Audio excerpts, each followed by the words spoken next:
name is REGAN TETLOW and this is Airsports News, brought to you by Airsports Promotion.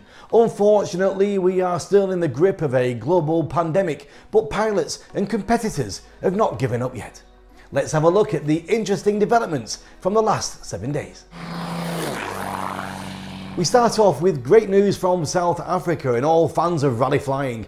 Organisers of the 22nd FAI Rally Flying Championships in the Western Cape of RSA decided they are not cancelling the event planned to take place from the 7th to the 21st of November this year. The organisers are confident of a return to normal by that time, but the final decision will be taken on Tuesday the 30th of June if it's a go or a no-go. We are keeping our fingers crossed for you guys. Possible good news for competitors who are planning to take part in the Polish Sailplane Championships mid-May in Leszno, known as the centre of Polish gliding. New dates are being scheduled right now for the 14th to the 23rd of August. Competitors could also take part in the Leszno Cup in the standard class, 18-metre class and the 15-metre classes as well during these dates. The competitors of the online league contest have followed the path of other official sports leagues and postponed the beginning of the 2020 season. It was going to be the 2nd to the 3rd of May, now scheduled from the 30th to the 31st of May. The system provides a daily scores for the pilots so they can compete virtually in their own countries to give a total score and see who is the best pilot in the world. This week we speak with Sebastian Carver, 32 times World, European and World Air Games champion, and get his take on the current situation. What have you been doing then for the last few weeks, grounded at home? For the last 2 weeks, that's not really much happening here because we are busy. I'm also a medical doctor, so we have a lot to do, especially as my family is running the private surgery in the area. Besides of this, I'm also involved in the new project of the Diana 3 glider, and we are still working with this. And this is a good time to do it because the engineers, everybody is home, nobody travels. Tell us a bit about this project, Sebastian. This is the continuation of the Diana 2 glider concept. Because it takes back to 2005 at least, when Krzysztof Kubryński designed an airfoil for the 50-meter class glider. There was already a glider existing, the Diana, we call it Diana 1 now, but only the Diana 2 was a success. This is still in 15-meter class the best glider, probably because nobody is making a glider for one class. Usually there is a compromise between 18 and 15 meter. How are you directly involved?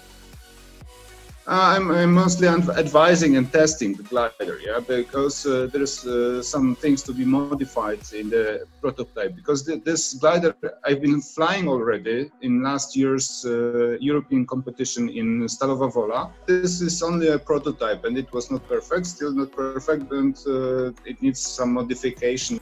When were you last in the air?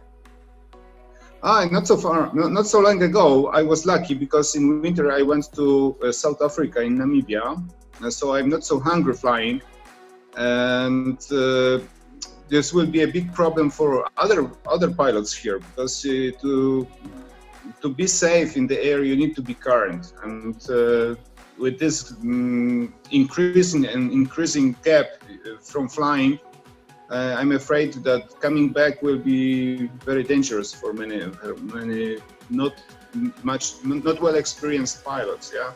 Yeah, I think this issue of the currency across all air sports, it's very front of mind for a lot of us right now. We are hoping to unfreeze the sport already next week because we have some gliders already flying around in Czech Republic, for example. The activity already started. It's nice weather. It's sunny outside. We have blue skies for at least 3 weeks now. It's not good for agriculture because it's dry, but for us it will be perfect days. You know, congratulations on your health work during this crisis, and we look forward to seeing you back in the air. Thank you very much. See you. You can find the full interview with Sebastian on our YouTube channel. It's not good news from the world of paragliding. The paragliding pre-World Cup hosted by Himachal Pradesh in northern India has been put on hold with new dates scheduled for October the 25th, said the World Cup Association. We caught up with paragliding world champion from 2013 and European Cup champion from 2012, Klaudia Bulgakov. Are you in Poland right now? Now I'm in Austria. You're in Austria? Is that where you live? I work in Austria as a ski instructor. Yeah. So when this all things started, I was supposed to fly to, like, it didn't even start yet. I was supposed to fly to Brazil for Pan American Championship and Super Final, and I just got this bad stomach feeling that something big is happening and coming, and I literally like 4 hours before my flight, I didn't even pack yet because I was just panically researching what to do and talking on the phone with the president of World Cup. And I said, man, I'm not going. I don't care what we're gonna, because I'm same time on the World Cup committee, yes. And we were in process of deciding what to do as well with the World Cup Super Final. So it was so many things suddenly going on that I, like, you know, you are like, you don't know what to do. Nobody knows what to do. So I said, like, you know what?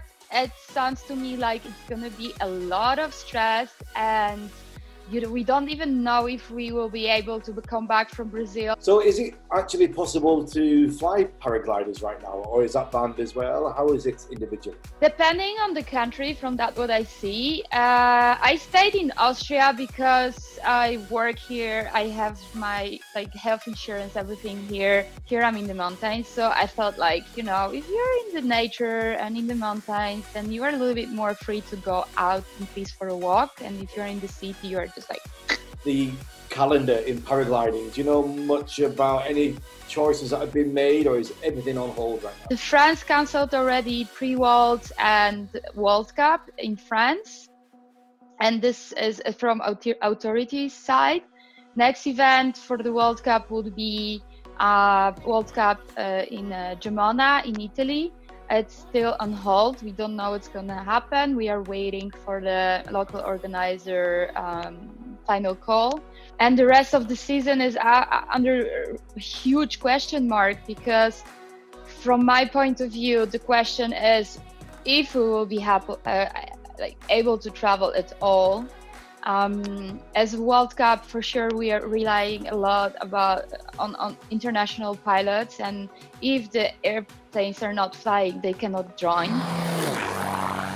And of course, you can catch the full interview with Klaudia on the Air Sports Promotion YouTube channel. Go give it a watch.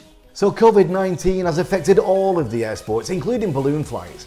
We've been receiving reports from around the world of the possibilities of at least just doing some training flights, but of course, it's all dependent on the various conditions and bans around the world. In Japan, there is currently no actual limitations on balloon flights, but the government has forced people to stay at home.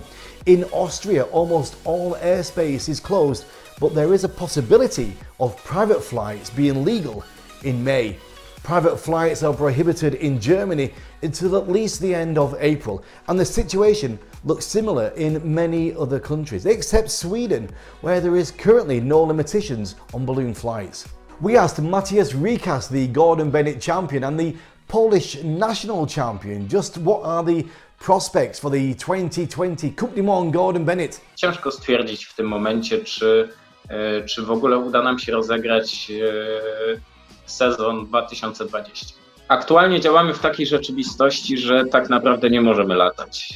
Te ograniczenia, które rząd na nas nałożył, powodują to, że nie możemy się spotykać w takim gronie. Ja też, tak jak Sebastian, mam nadzieję, że sytuacja szybko się poprawi i może jeszcze w maju zaczniemy loty, choćby te treningowe, a kto wie, może od czerwca zaczniemy już na nowo sezon balonów na ogrzane powietrze. Jeżeli chodzi o Gordona Bennetta, cały czas pracujemy nad tym, żeby on się odbył. Nie przerywamy pracy, te prace są oczywiście utrudnione.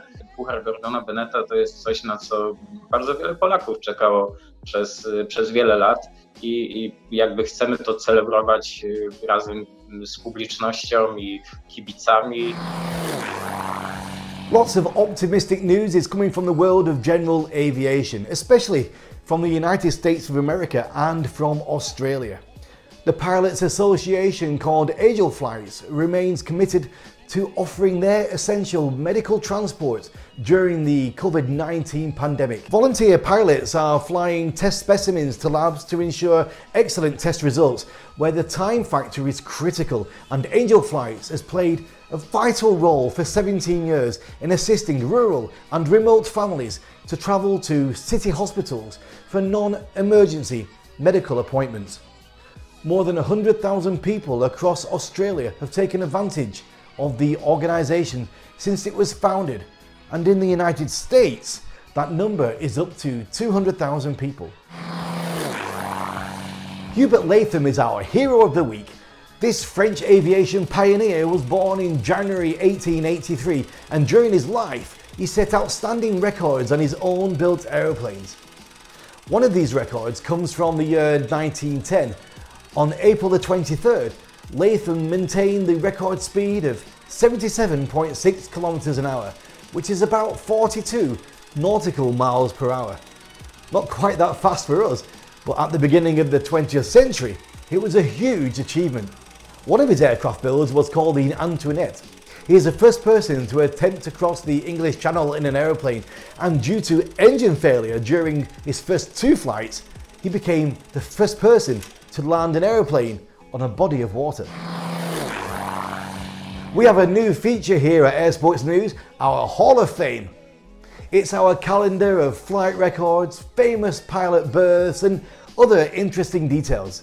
19th of April 1977, Adela Dankowska from Poland set a brand new world glider record as she covered a straight line distance of 837 kilometers. 20th of April 1950, Janusz Sędzka was born.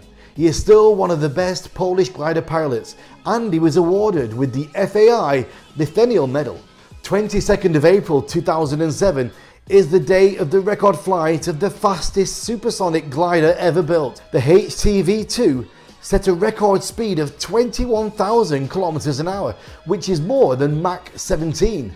At this speed, the HTV-2 could travel from New York City to Los Angeles in about 12 minutes. And on the 25th of April 1961, Frank de Winne was born. This famous Belgian astronaut flew in several Soyuz missions. And finally, happy birthday to Mikhail Mamistov. He learned to fly in 1983 in the Soviet Union and went on to become one of the most decorated pilots in the history of aerobatics competition. That's it from us for today. Don't forget to share all your aviation and other air sports news with us via email. You can send it in to news@airsportspromotion.com. So the aviation worldwide family is huge, and let's help each other out and share all the info about what's happening where you are. Thanks to you, your friends in other countries will be able to find out all the latest news and views and start flying and competing as soon as possible. My name is Regan TETLOW, this has been Air Sports News, and we'll see you next week. 19th of April 1977, Adela Dankowska. Oh, I can't get a name! I can't get a name right! I can't get a name right!